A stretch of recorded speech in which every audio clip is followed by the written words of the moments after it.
On va avoir ce soir, contre toute attente, 3 prédicateurs à la place de 1. Ce qui est magnifique.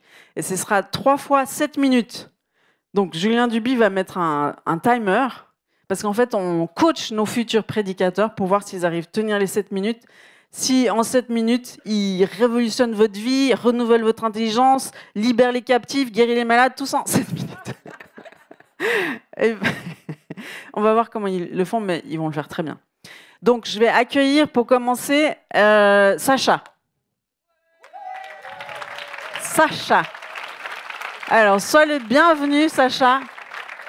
L'Éternel est avec toi. On est trop heureux de pouvoir t'entendre pendant 7 minutes. On t'a vu déjà faire des prodiges, hein, en moins de temps qu'il n'en faut. Ouais. Mais oui, si Dieu est avec toi, tout est possible. Exactement. Donc, sois béni, Sacha, on se réjouit de t'entendre. Merci. Bonsoir. J'attends le timer. Non, le timer surtout. J'aurai pas le temps de boire d'eau. Ça va aller, ça va filer. C'est en 7 minutes, ça va très vite. C'est toi le timer? Ok. Ok. Ah, mais avant, il y avait le timer. Ah mince. Bon, ok. Bon, alors on va y aller tout de suite. Bon, comme vous savez, avec ma femme, avec Pauline, on a eu un enfant il n'y a pas longtemps. Azaria. Alléluia, ouais, super. Sauf que quand on est parent, c'est plus la même.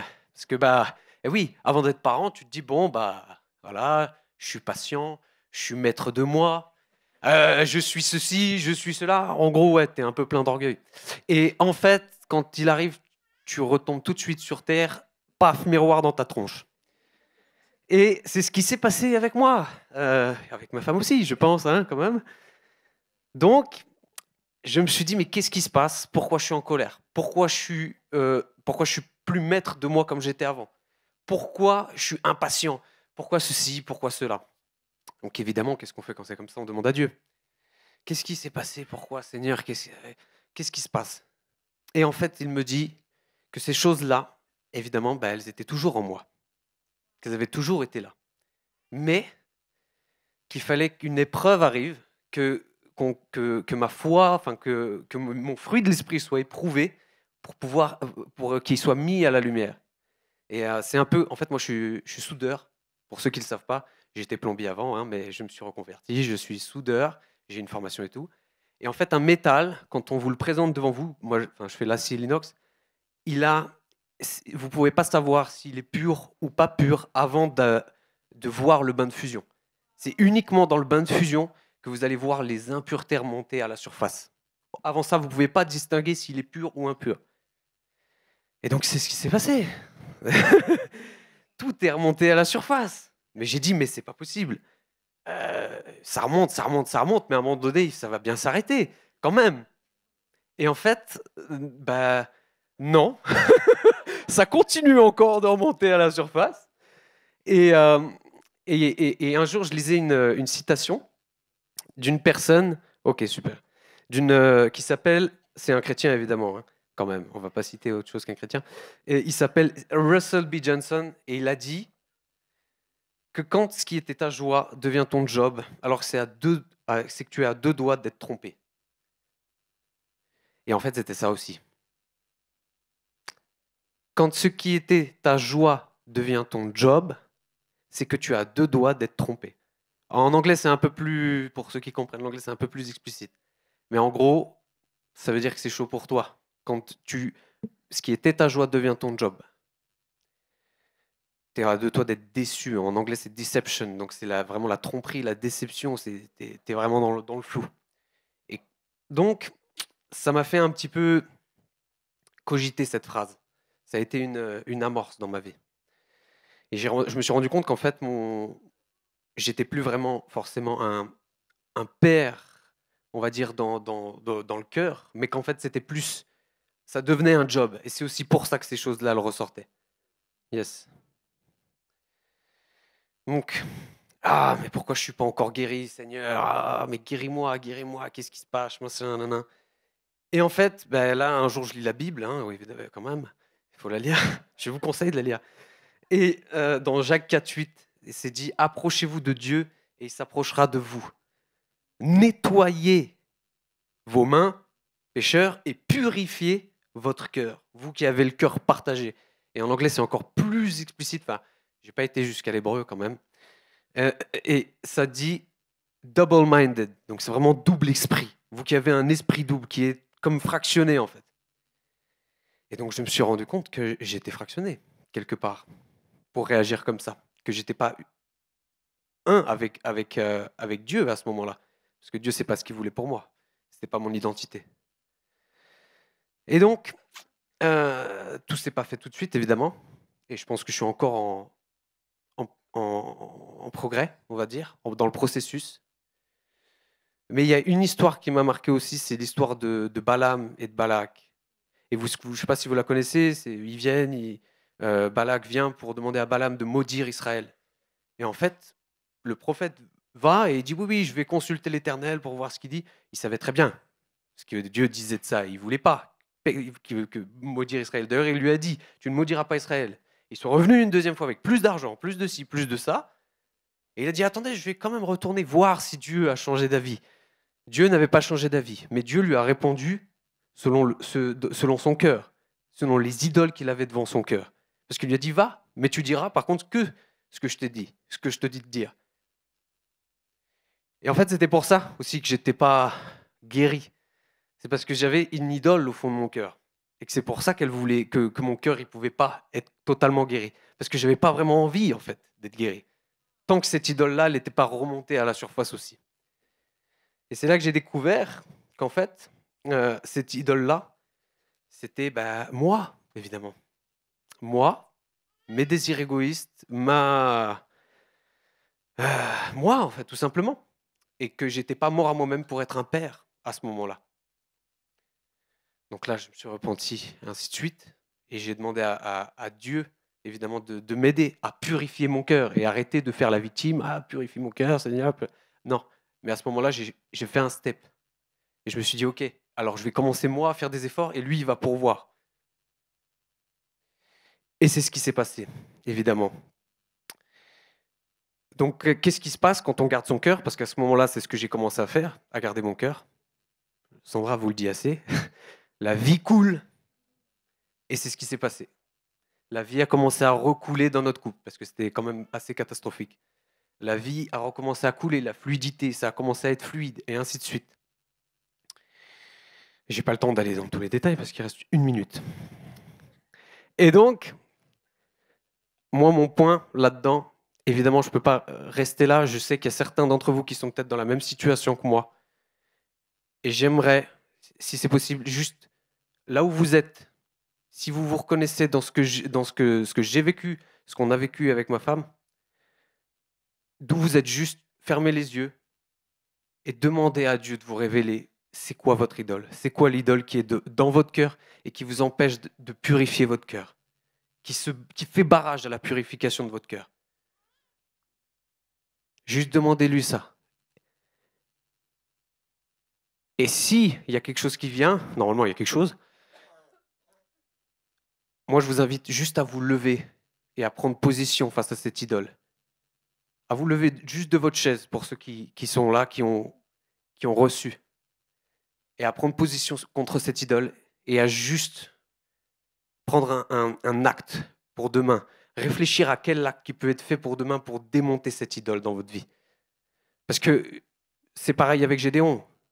Dieu voulait prendre place, mais il a demandé à Gédéon de briser les autels. Briser d'abord les poteaux pour ensuite pouvoir venir et déverser sa gloire.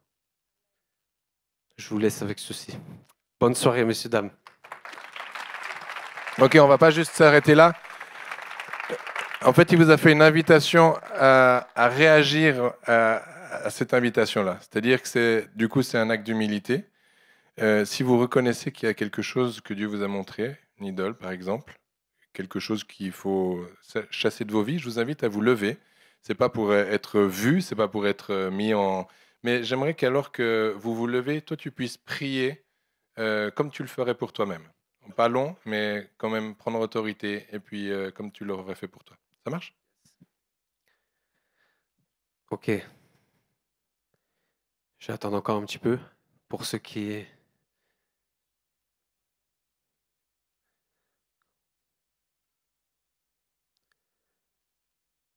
Ok, déjà merci Saint-Esprit pour tous les cœurs qui s'humilient devant toi maintenant. Et je prie Saint-Esprit, alors que maintenant qui prennent un pas de foi, qui se positionnent maintenant devant toi pour purifier leur cœur, pour être enfin un et arrêter d'être dissociés. Je prie maintenant Saint-Esprit que tu viennes agir avec puissance, maintenant dans leur vie, sur leur cœur. Je prie vraiment Saint-Esprit et je veux prendre autorité sur toutes ces idoles. Maintenant, qu'elles sont mises à la lumière, je les commande d'être détruites dans le nom de Jésus. Tous les poteaux maintenant, ça lâche dans le nom de Jésus.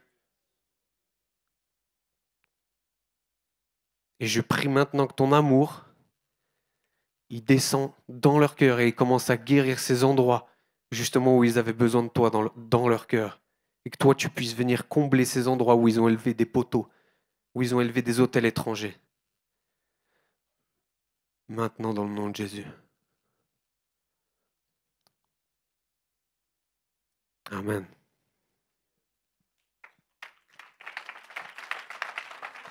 Merci. Magnifique, Sacha. C'est l'humilité qui précède la gloire. Hein. N'oubliez jamais. L'humilité précède la gloire, les amis. Waouh, ça commence fort. Donc, on en a une prochaine. Émilie, bienvenue, on peut l'applaudir. Bienvenue, Émilie. Merci pour ce que tu vas nous partager. Alléluia. On se réjouit. Merci, Sandra. Je voulais juste honorer mes anciens enseignants de l'école biblique, Blaise et Edith, parce que c'était mes enseignants. Puis la première fois qu'on m'a entendu prêcher, c'était Edith qui me jugeait, dans le bon sens. Et puis mes amis Sabine et Yves, qui étaient à l'école biblique aussi avec moi. Bref, on va aller droit au but. Le Seigneur m'a demandé de vous parler... Enfin, le Seigneur, je me suis dit, je vais leur parler du réveil. Il y a 14 ans de ça, on habitait en Australie avec mon mari. Et puis, le Seigneur nous a demandé de revenir en France pour le réveil qui était en train de venir.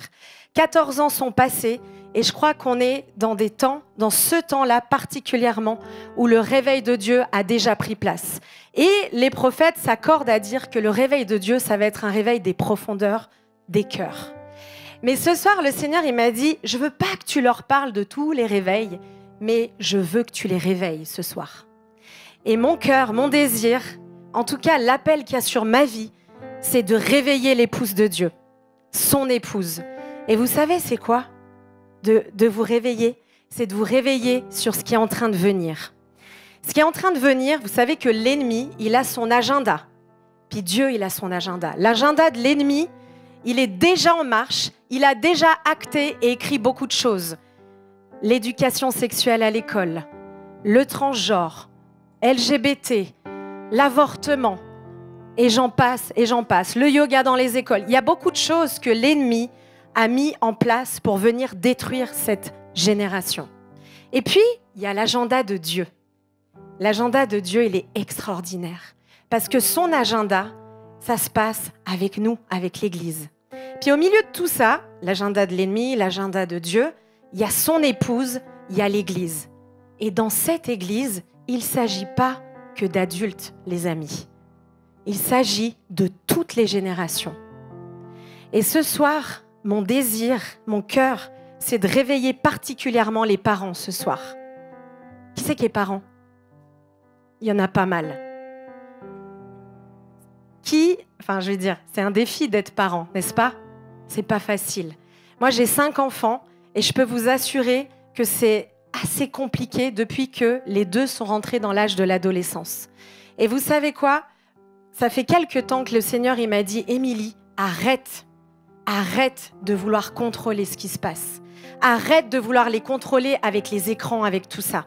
Est-ce que ça veut dire que je dois totalement fermer les yeux ? Non, non, non.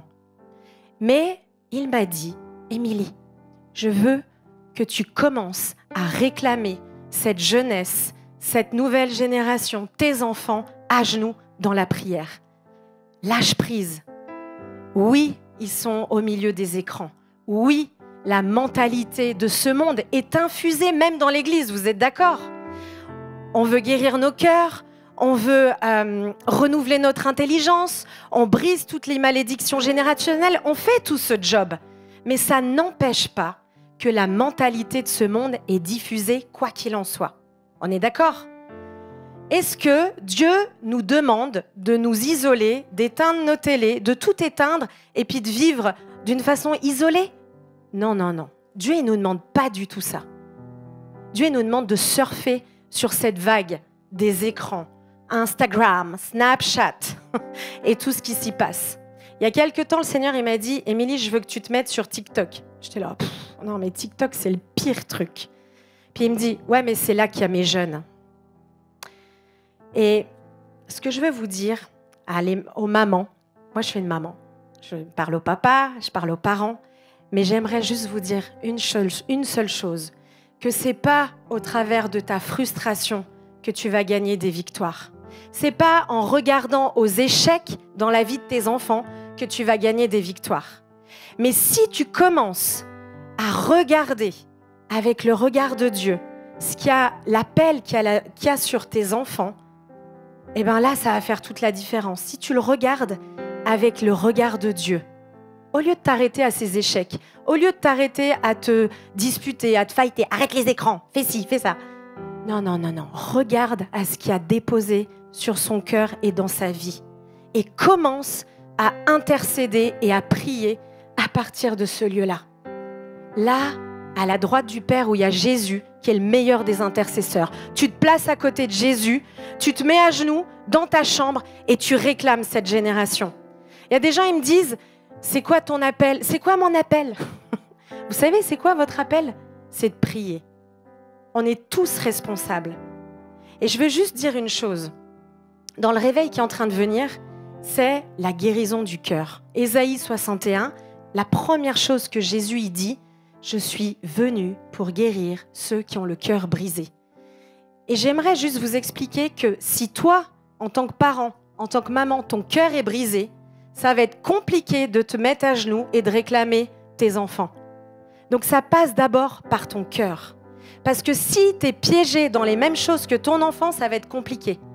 Donc ça passe d'abord par la guérison, la restauration, la délivrance dans ton cœur, pour que tu sois capable d'aller réclamer ces petits, tes enfants.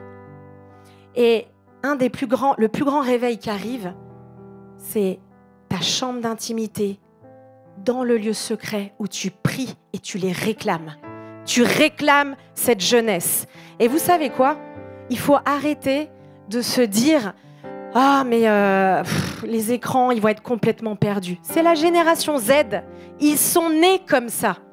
Donc, s'ils sont nés comme ça, vous ne pensez pas que Dieu va les utiliser au travers de ça? Vous ne pensez pas que Dieu va avoir le dernier mot au travers de ça? Mais c'est comme ça qu'il va faire Dieu. Donc, ce soir, on était en train de prier pour que le nouveau vienne. Et moi, franchement, on est appelé à se repentir pour toutes les fois où nous, on a voulu dire non, mais on va leur transmettre nos trucs et puis ils vont faire ce qu'on a dit. C'est fini. Il faut arrêter. Il faut juste accueillir ce qu'ils sont en train de recevoir. C'est des artistes, c'est des créatifs, c'est des génies. Vous comprenez? Donc il faut qu'on surfe sur ce qu'ils portent. Et je finis là. Je n'ai pas tout dit, mais c'est pas grave. Je voulais dire plein de points, mais c'est pas grave. Je finis là. J'ai 2 témoignages. On aime les témoignages dans cette maison. Parce que le témoignage, c'est le lieu de ton autorité. Alléluia. Un témoignage, il n'y a pas longtemps. Notre amie Karine de Chambéry, vous savez, on a une équipe d'intercession qui s'appelle Caleb depuis 3 ans. On intercède, on se met à genoux, on prie pour nos enfants, on les réclame. Dieu m'a mis sur le territoire de Pringy avec Sandra. Moi, je suis au-dessus, je vois les montagnes. Sandra, elle est juste en dessous, enfin pas les montagnes, mais elle est juste en face du collège de mes enfants. 900 élèves. Et puis moi, je vois l'hôpital. Ben, vous pensez qu'on doit faire quoi? C'est quoi notre mission? Vous savez que moi, je me déplace devant le collège, devant l'école des enfants, et je prie. Je m'inscris à la cantine et je sers les enfants. Ça crie de partout, mais je suis la sentinelle qui tient le territoire. C'est ça, une maman, une war room. C'est ça, c'est pas autrement. Et le témoignage que je voulais vous donner, c'est Karine de Chambéry. On a réclamé particulièrement un de ses enfants. On a prié, on a prié, on a prié. Vous savez quoi? Son enfant, aujourd'hui, il est à l'école Réformatio. Il est en train d'accomplir le plan qu'il y a sur sa vie. Et humainement, ce n'était pas possible, mais on l'a réclamé dans la prière. Et le dernier témoignage, et j'arrête, c'est Keren, hier, elle me dit « Waouh, Émilie, jeudi soir, on était à l'intercession et on a prié pour cette génération. » Moi, j'ai prophétisé, j'ai dit qu'il y ait plus de Julien Duby. Révèle plus de Julien Duby, parce que c'est un artiste, qui est plus de John Thomas, qui est plus des Natalia, mais ces jeunes, au travers de ces jeunes. Et puis quand on a prié, vous savez que la prière, ça bouscule, ça renverse toutes les œuvres de l'ennemi. Tout se passe dans l'intercession.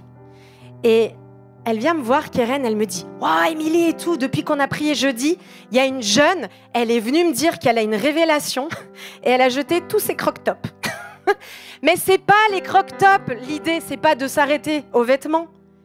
C'est ce qui s'est passé dans son cœur. C'est ce que Jésus est venu lui révéler. Il est venu lui révéler la pureté. Est-ce que ses parents lui ont dit « Arrête les croque-tops » ? Non. On a prié, on a prié. Et ce qu'on prie, c'est que la sainteté et la pureté viennent pour que ces artistes, cette jeunesse, puissent s'œuvrer à partir d'un lieu de sainteté et de pureté. Voilà. Amen. Que les mamans se lèvent. Alléluia, merci Émilie. Que les mamans se lèvent, exactement, dans l'intercession. Amen. Merci Jésus. Merci Émilie pour ton cœur, ton expérience, ton intercession qui fait la différence. Donc on va accueillir notre troisième invité, c'est Jérémy. Jérémy, où es-tu? Daniel, oui, parce qu'on a plusieurs Jérémy dans l'église. Jérémy Daniel, alléluia, on peut l'applaudir. Alors, sois le bienvenu et on a hâte d'entendre ce que Dieu a mis sur ton cœur, Jérémy. Merci. Bonjour à tous. Alors, je suis informé apparemment depuis 3 mois qu'il y avait 7 minutes pour moi ce soir, mais j'ai l'impression que je l'ai appris ce soir. Donc, heureusement, je passe un peu de temps dans la présence de Dieu, et ce qui fait que j'ai 2-3 outils dans ma caisse. Et du coup, je pose quand même la question, et je dis, Saint-Esprit, de quoi tu veux que je parle ce soir? Et puis je faisais le bilan cette semaine, j'étais assez fier de moi, je me disais, j'ai demandé pardon à toutes les personnes que j'ai offensées, j'ai sondé le cœur des gens que je connais, et puis personne m'a dit que j'avais fait du mal ou quoi, en tout cas pour ceux qui ont eu envie de me le dire.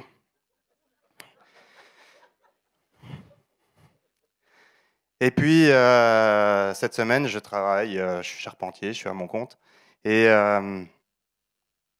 puis, je fais ma semaine de travail et tout. Puis ça se passe bien avec une certaine pression. Je m'inflige en général un peu de pression parce que quand on ouvre le toit d'un client, on doit le fermer après. Donc voilà. Et puis, hier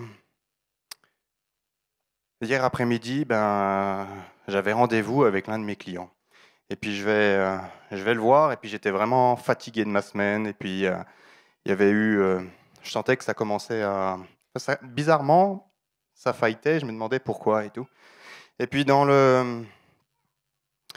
l'entretien avec mon client, qui est aussi un ami, et ça dérape.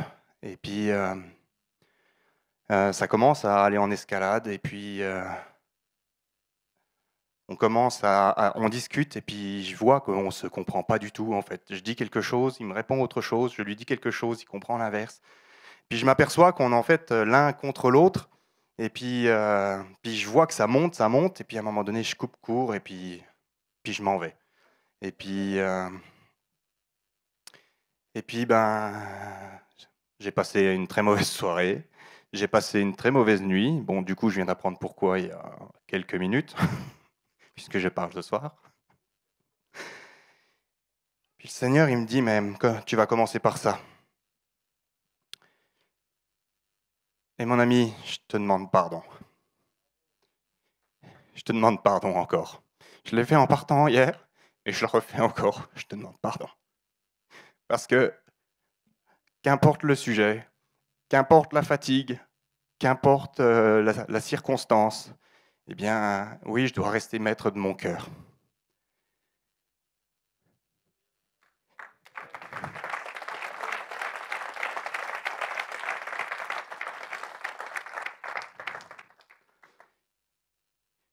Pour ceux qui me connaissent, j'ai souvent demandé pardon à Julien et Sandra depuis cette estrade. Et je tiens à le dire, c'est pas pour faire de la lèche ou faire le faillot. Ça me fait pas kiffer, vraiment. Mais j'ai compris quelque chose. C'est qu'on peut mettre un uppercut à Satan.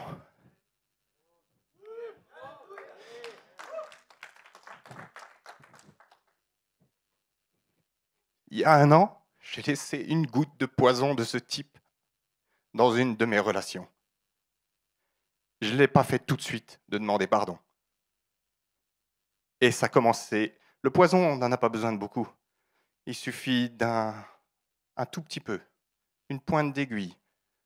Juste un petit peu sous la peau, c'est suffisant. Et ça grandit, ça grandit, ça grandit, jusqu'à prendre des proportions. Je me suis déjà retrouvé à avoir envie de commettre des actes vraiment terribles. Et à chaque fois que c'est arrivé, j'avais vraiment en face de moi l'ange de la mort et l'ange de la vie. En face de moi, j'ai déjà eu des propositions pour me faire justice et aujourd'hui, je serai en prison. À chaque fois que j'ai décidé de m'agenouiller, là, ou la personne en face de moi, qui n'est pas forcément responsable, mais en tout cas, le diable utilise quelque chose entre nous deux, qu'il fait monter, qu'il fait monter, qu'il fait monter. Je vous promets qu'à partir du moment qu'on demande pardon, vous injectez un antidote immédiatement.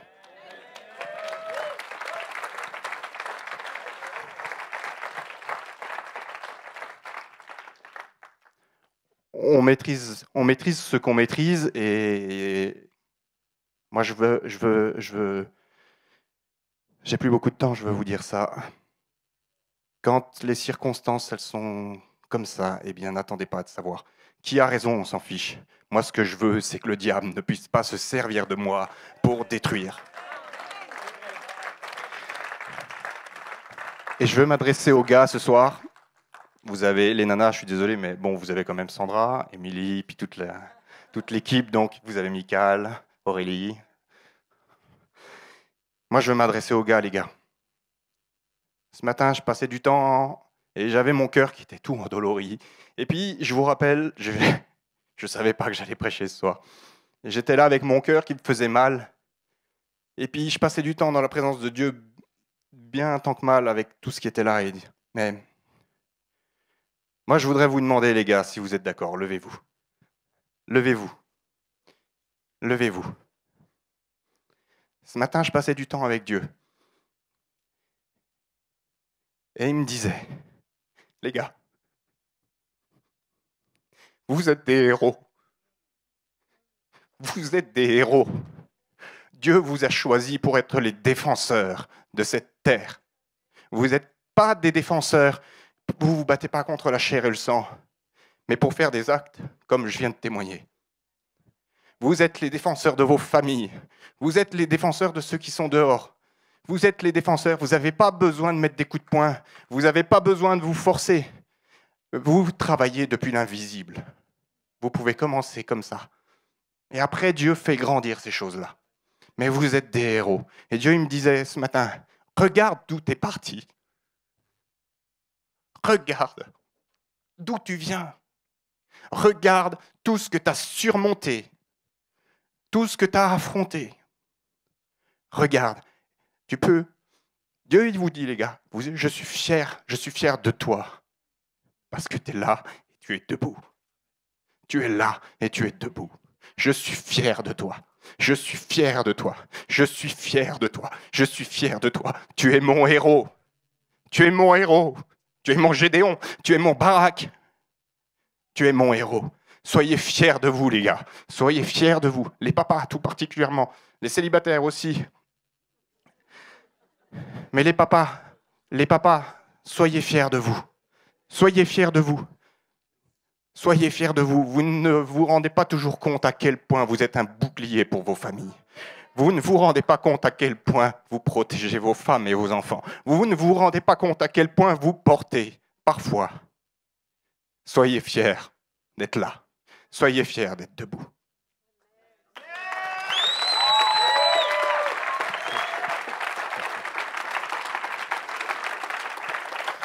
J'aimerais qu'on puisse...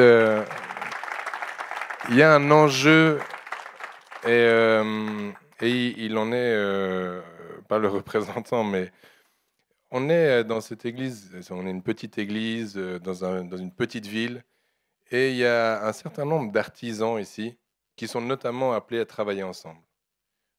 Je suis témoin, c'est pas facile. Mon premier métier, c'est architecte d'intérieur. J'ai eu un cabinet d'architecte contractant général. Un architecte contractant général, c'est un architecte qui a des entreprises en sous-traitance et qui, s'il veut continuer d'avoir des clients, il doit faire en sorte que tout se passe bien. Autant vous dire que dans un chantier, c'est pas possible. Donc, en fait, c'est un non-sens d'être architecte contractant général. Mais si le projet est vertueux, vraiment, tu peux vraiment faire beaucoup d'argent en termes de business. Là, on n'est pas en train de parler d'argent, mais on est en train de parler de comment est-ce qu'on peut continuer de travailler en tant qu'artisans ensemble et finir des chantiers, pas qu'il n'y a pas de problème, mais en passant par la case où on est prêt à, premièrement, régler nos ardoises, parce qu'il n'y aura pas de pardon tant que les ardoises ne sont pas réglées. Donc, premièrement, régler nos ardoises, parce qu'on peut laisser des ardoises, mais il faut les régler. Et puis, on n'est pas obligé de le faire seul. Et quand je dis ça, je pense que c'est important de le noter. C'est-à-dire, on n'est pas obligé de le faire seul. Ce n'est pas parce qu'on se trompe dans le fait de deviser quelque chose et puis ça ne se passe pas comme on avait imaginé, qu'on est seul à porter la charge. Et moi, j'aimerais ouvrir une voie ce soir, enfin, c'est toi qui l'as ouverte, Jérémy, mais vraiment de considérer que c'est possible. Et ça, je parle des chantiers qui sont des chantiers d'ouvrage, mais ça peut être d'autres choses. Dans l'entrepreneuriat, il y a plein de façons d'entreprendre. Mais je crois vraiment que si vous, les entrepreneurs de cette église, et spécifiquement les hommes, vous et les clients, parce que quand on est client, on est entrepreneur aussi, vous l'avez noté. Donc, si ensemble, on arrive à créer un modèle du ciel, c'est-à-dire à se parler, à se dire les choses, à équilibrer nos comptes ensemble, et puis à non seulement se pardonner, mais aussi se réconcilier pour engager à nouveau, c'est là l'enjeu, c'est le engager à nouveau. Parce que faire un chantier par-ci, par-là, la France est grande. Hein. Il y en a, ils parcourent toute la France, ils laissent des ardoises dans toute la France. En Suisse, on ne peut pas faire ça. La Suisse est trop petite, surtout la Suisse romande. Il faut commencer à apprendre le suisse allemand, et ça, ce n'est pas possible. Donc, en général, tu restes coincé en Suisse romande, et ça, c'est très petit. Tu vas à Yverdon, tu laisses une ardoise. Tu vas à Lausanne, tu laisses une ardoise. Le gars, il fait 20 km, il dit « Hé, mon ardoise ». Là, tu peux faire des kilomètres et des kilomètres. Bref. Est-ce que ceux à qui ça parle, que vous soyez artisan ou entrepreneur, est-ce que vous voulez vous lever, futurs artisans ou qui veulent engager dans le business, est-ce que vous voulez vous lever et qu'on puisse ensemble faire cette prière? Hommes et femmes, c'est égal.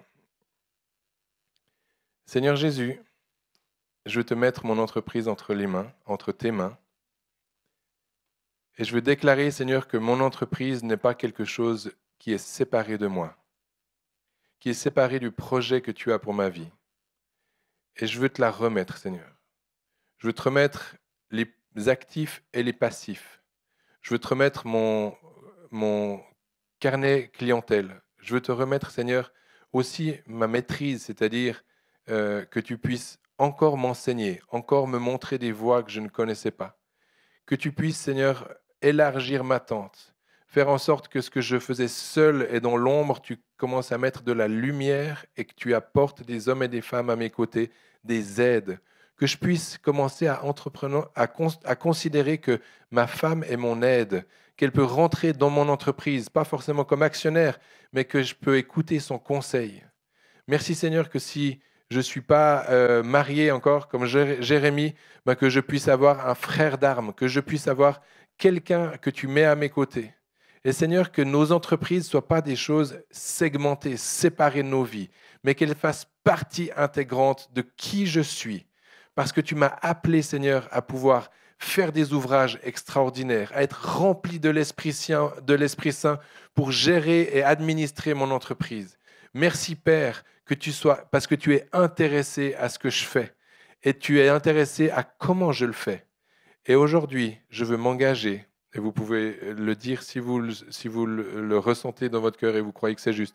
Je veux m'engager, Seigneur, à régler mes ardoises, à pardonner ceux qui m'ont offensé, mais aussi à aller demander pardon à ceux que j'ai offensés. Seigneur, merci de me montrer, alors que demain j'ai un jour de repos, que dans ton repos, dans ton Shabbat Shalom, dans le repos de ta paix, tu puisses me montrer la stratégie pour commencer ma semaine de lundi. Merci Père que je n'ouvre pas mes caisses et outils sans que je n'ai pas fait ce que toi tu m'appelles à faire, tant que je n'ai pas fait les courriers ou les téléphones ou les actions que tu m'appelles à faire. Merci. On ne peut pas servir de maître. Et Seigneur, moi j'ai décidé de servir toi comme seul et unique maître, dans le nom de Jésus. Amen. Amen.